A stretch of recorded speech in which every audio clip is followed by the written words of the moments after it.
Assalamualaikum warahmatullahi wabarakatuh. Perkenalkan, nama saya Natasha Salsabila dengan NIM 1916010019. Baiklah, saya di sini akan memenuhi tugas ujian akhir semester pada perkuliahan Kebang Sentralan. Di sini saya akan mengambil materi tentang evolusi uang dari barter hingga aset kripto. Evolusi uang bab 1, barter. Sejak awal peradaban, manusia sudah melakukan pertukaran barang berharga untuk memenuhi kebutuhan sehari-hari. Aktivitas ini dikenal sebagai barter. Pada tahun 9000 sebelum Masehi, manusia mulai bercocok tanam dan berternak demi memenuhi kebutuhan harian.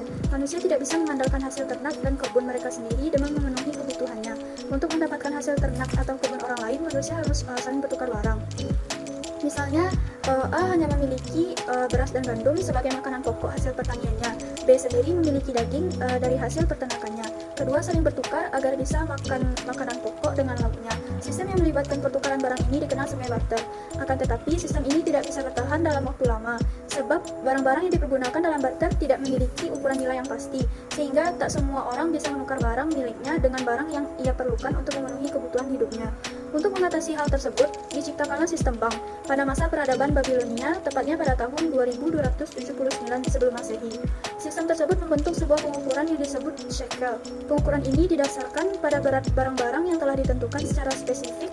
Dari sinilah awal terjadinya sentralisasi nilai tukar seperti uang yang kita kenal saat ini. Barang-barang yang dipertukarkan juga sangat beragam, dari biji-bijian hasil perkebunan hingga emas. Kemudian evolusi uang bab 2, cangkang Cowrie. Memasuki tahun 1300 sebelum Masehi, wilayah-wilayah di Afrika Selatan, Afrika, Asia Selatan, Australia, dan Oseania menggunakan cangkang Cowrie sebagai alat transaksi yang sah. Selain itu juga peradaban Mesopotamia kemudian membuka sistem penyimpanan barang-barang berharga seperti biji-bijian, baju, dan barang-barang kebutuhan pokok lainnya.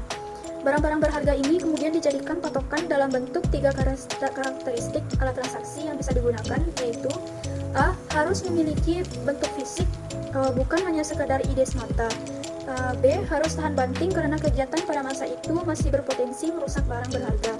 C. Harus ada persetujuan bersama dari masyarakat tempat barang tersebut dijadikan alat pertukaran. Evolusi uang bab 3, koin dan kertas. Yang pertama, uang koin. Masyarakat Lydia dari Yunani kuno adalah kelompok masyarakat pertama yang menggunakan koin sebagai alat transaksi. Lalu pada 1100 sebelum Masehi, masyarakat Cina mencetak koin menggunakan emas dan perunggu. Koin berbentuk bulat itu diberi lubang pada bagian tengahnya. Lubang ini dimanfaatkan untuk menyusun koin menjadi sebuah rangkaian sehingga lebih mudah untuk dibawa kemana-mana. Setelah itu, kekaisaran lainnya mulai mengeluarkan mata uangnya sendiri. Kekaisaran Romawi dan Kesultanan Turki adalah dua di antaranya. Yang kedua, uang kertas. Uang kertas pertama kali hadir dalam peradaban Cina pada 997 Masehi. Penggunaan uang kertas sebagai alat tukar kemudian diadopsi dalam kehidupan sehari-hari di dalam peradaban-peradaban lainnya hingga masa kini. Dilansir Bitpanda Academy, ada beberapa karakteristik yang dimiliki uang konvensional. Dalam hal ini, mata uang fiat berbentuk kertas dan koin. A. Bisa dipertukarkan, kemudian menyimpan nilai, kemudian mudah dibawa kemana saja. Selanjutnya, tahan banting, bisa dibagi, dan dapat dibuktikan keabsahannya. Evolusi uang bab 4, kartu kredit dan uang elektronik. Seiring berkembangnya zaman, semakin banyak orang yang memiliki uang dalam skala besar. Dari segi keamanan dan kemudahan, dibutuhkan alat bantu transaksi yang memudahkan pemilik uang membawa asetnya ke berbagai tempat dan dalam jumlah banyak. Setelah melalui beragam polemik dari perkembangan, akhirnya transaksi kartu kredit diadopsi oleh Amerika Serikat. Adopsinya dilakukan dengan menggunakan strip magnet pada mesin yang diterjemahkan dengan kode. Tidak lama setelah mengikuti perkembangan ini, muncul uang elektronik dengan teknologi kartu chip. Sejak saat itu, masyarakat bisa langsung melakukan pembayaran dengan kartu yang memiliki informasi tentang penyimpanan uang mereka. Selain itu, bank juga menyediakan layanan untuk pengiriman uang atau yang dikenal sebagai transfer uang. Teknologi-teknologi ini lah yang membuat uang konvensional menjadi alat pembayaran yang sah, diterima, dan mudah digunakan oleh masyarakat.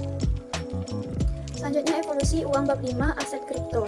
Pada tahun 2008, sebuah entitas anonim menyebutkan dirinya sebagai Satoshi Nakamoto mengenalkan sistem Bitcoin kepada dunia. Ia menyebut Bitcoin sebagai sistem uang kas elektronik. Transaksi, perputaran, dan perkembangan Bitcoin direkam serta dicatat dalam buku besar elektronik yang berada di dalam jaringan blockchain.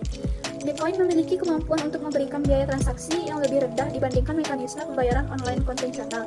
Hal ini bisa dilakukan karena aset kripto beroperasi dengan sistem desentralisasi, sehingga tidak melibatkan pihak ketiga dan tak ada sistem sentral tertentu yang menarik biaya operasional. Setelah Bitcoin, muncullah Ripple dan Ethereum. Beberapa tahun kemudian, kedepannya bank-bank sentral di berbagai negara rencananya akan mengeluarkan CBDC (Central Bank Digital Currency) atau mata uang fiat resmi mereka dalam bentuk aset kripto. CBDC bukan hanya akan dikeluarkan oleh negara-negara maju saja melalui Bank Indonesia, rupiah kabarnya juga akan diluncurkan dalam bentuk CBDC. Hanya saja saat ini BI masih mengkaji secara intensif penerbitan rupiah dalam aset kripto. Sekian penjelasan dari saya. Assalamualaikum warahmatullahi wabarakatuh.